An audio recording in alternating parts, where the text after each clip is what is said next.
प्रिय विद्यार्थियों, आज हम पढ़ेंगे अपना चैप्टर नंबर 11 है, जिसका शीर्षक है सर्वनाम। इसके अंतर्गत हम सर्वनाम पढ़ेंगे, जिसमें उसकी परिभाषा, सर्वनाम के भेद और सर्वनाम शब्दों की रूप रचना कैसे की जाती है उसके नियम पढ़ेंगे। तो पूर्व ज्ञान की जांच के लिए, जैसा कि आपको पता है कि इंडेक्स दी हुई है, उसे फिल करके सबमिट करवाना है। हर क्लास में या हम यूँ कहीं छोटे छोटे क्लासेस हम यहीं पढ़ते आ रहे हैं, संज्ञा सर्वनाम शब्द यानी ग्रामर की जानकारी। तो इसके अंतर्गत आपको ये भरना है। अब हमारे पास कुछ एक उदाहरण है, उसके द्वारा हम समझने की कोशिश करते हैं सर्वनाम क्या है। तो कुछ वाक्य दिए गए, ध्यान से देखिए। राम ने रावण को मारा। राम ने कार्य किया। राम अयोध्या के राजा थे।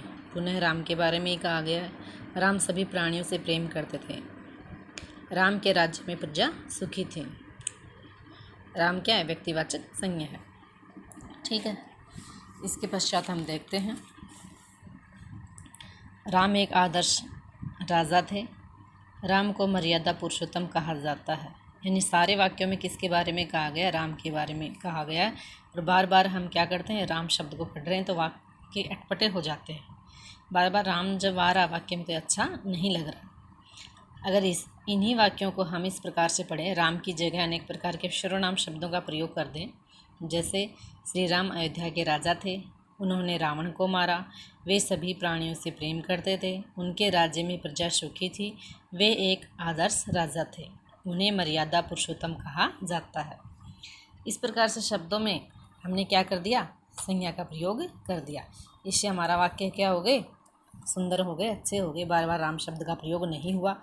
तो देखो, उन्होंने, वे, उनके, वे, उन्हें, ये सारे क्या हैं? सर्वनाम शब्द हैं। क्यों? क्योंकि राम जो संज्ञा शब्द उसकी जगह ये काम में लिए गए हैं। ऐसे वाक्य सुंदर बन गए, अच्छे लग रहे हैं। बार बार संज्ञा शब्द का प्रयोग हम नहीं कर रहे, इसकी जगह हमने सर्वनाम शब्द लिख लिए। तो आपको पता है, संज्ञा के स्थान पर आने वाले शब्दों को ही क्या कहा जाता है? सर्वनाम कहा जाता है। ये इसकी परिभाषा हो गई। जो शब्द संज्ञा के स्थान पर प्रयोग किए जाते हैं उन्हें सर्वनाम कहा जाता है। ठीक है, परिभाषा होगी। संज्ञा के स्थान पर आने वाले शब्दों को सर्वनाम कहते हैं। जैसे मैं, हम, तुम, आप, वह, वे, यह, जो, कुछ, कौन, क्या, कोई आदि, ये सारे क्या है? सर्वनाम शब्द हैं। इसके पश्चात हम पढ़ते हैं सर्वनाम के भेद। जैसा कि आपको पता है, सर्वनाम के भेद होते हैं 6। पुरुषवाचक सर्वनाम, निश्चयवाचक, अनिश्चयवाचक, संबंधवाचक, प्रश्नवाचक और निजवाचक। थोड़ी सी जानकारी हम यहीं ले लें। पुरुषवाचक सर्वनाम, जिसमें क्या है?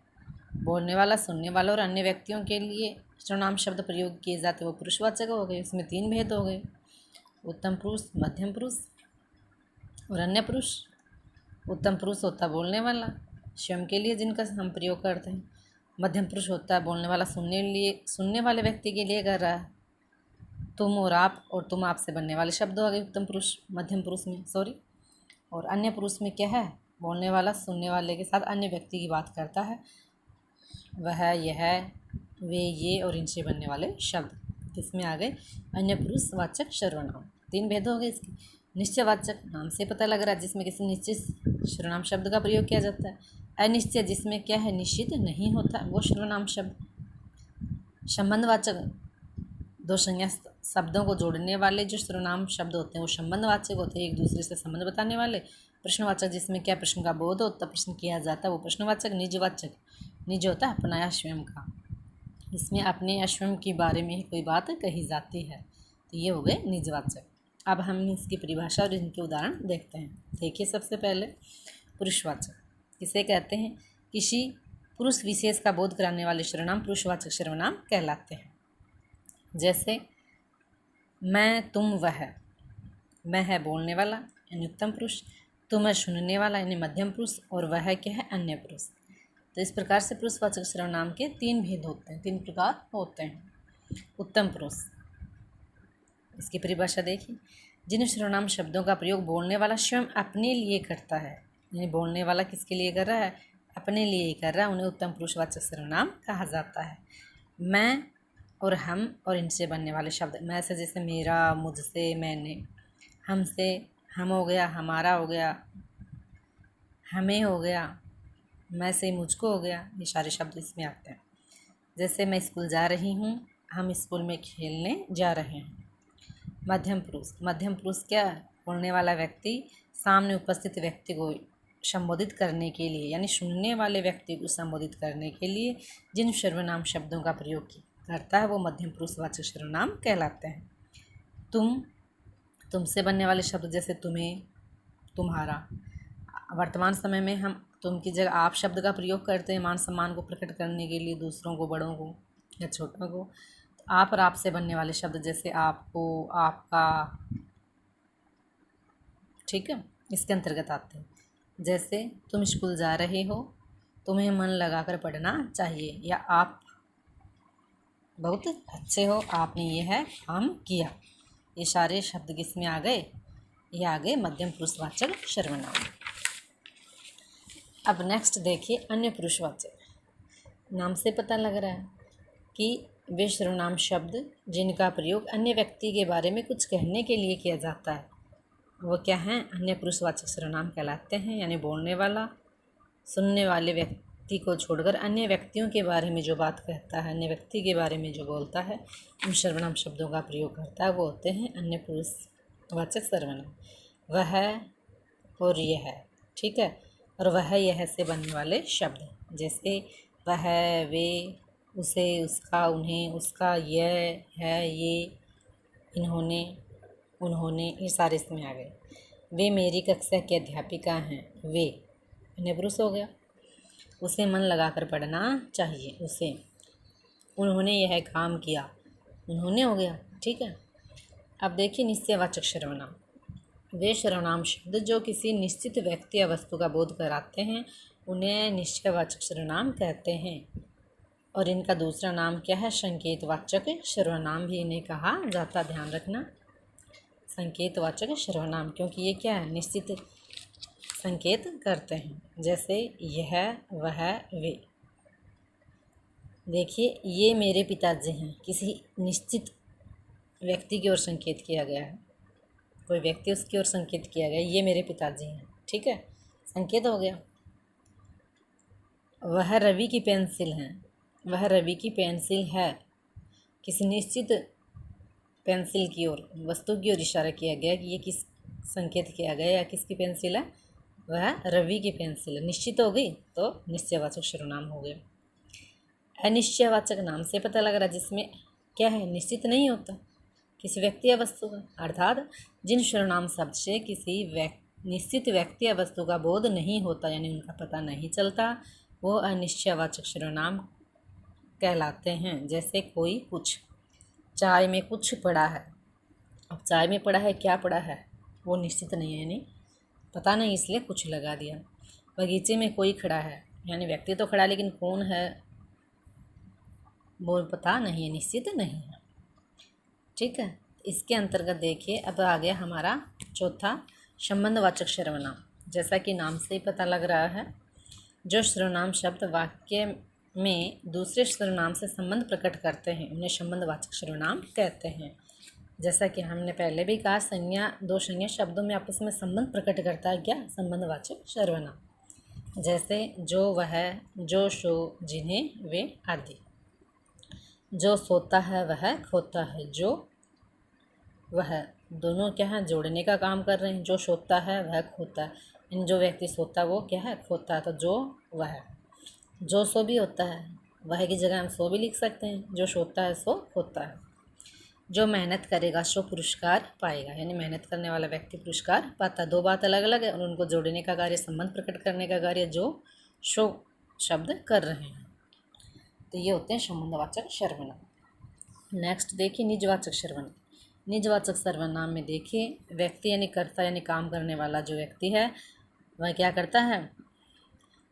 अपने लिए प्रयोग किए जाने वाले सर्वनाम शब्दों का प्रयोग करता है, यानी अपने लिए ही कुछ बात करता है। तो हम कह सकते हैं इसकी परिभाषा, व्यक्ति या कर्ता द्वारा अपने लिए प्रयोग किए जाने वाले सर्वनामों को निजवाचक सर्वनाम कहा जाता है। जैसे अपना, अपनी, अपने आप, स्वयं, खुद, आप आदि, यानी इन शब्दों का वाक्य में ये प्रयोग होता है। जैसे मैं अपने आप पढ़ती हूँ, बोलने वाली कोई है अब अपने आप के बारे में कुछ कह रही है तो निजवाचक हो गया। निज का मतलब होता है अपना या स्वयं का। तुम्हें अपना गृह कार्य खुद करना होगा, तुम्हें किसी निश्चित व्यक्ति की ओर कहा गया है, संकेत किया गया है कि तुम्हें अपना गृह कार्य खुद करना है, यानी अपने आप करना है। अपना और खुद शब्द आ गए।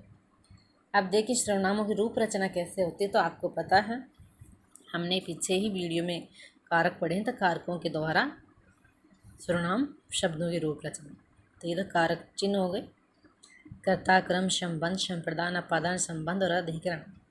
इनके चिन्ह हमने पढ़ा था। कर्ता ने कर्म को करण से या द्वारा, संप्रदान के लिए, अपादान से पृथक होने का भाव, अलग होने का भाव था, संबंध का, के, की, रा, रे, री, अधिकरण में पर। एक बात ध्यान रखिए, संबोधन जो कारक होता है, आठवां भेद, वो इसमें नहीं आता है। हम इसके अंतर्गत शाति रूप पढ़ते हैं। तो देखिए इस प्रकार से इंडेक्स होती है, आपकी पहले भी पढ़ी हुई हैं, एक बार पुनः देखिए। यहाँ तो हमने लिख दिया कारक, फिर यहाँ हम लिखेंगे एक वचन और यहाँ हो जाएगा उसका रूप बहुवचन। जैसे पुरुषवाचक, उत्तम पुरुषवाचक मैं, यानी बोलने वाला अपने लिए प्रयोग करने वाले शब्द मैं, हम, इनका प्रयोग करता। तो मैं शब्द को हम यहाँ लें तो कर्ता में क्या है, एक वचन मैं है शब्द। कर्ता ने होता तो ने जोड़ देंगे तो क्या पड़ जाएगा, मैंने, ठीक है।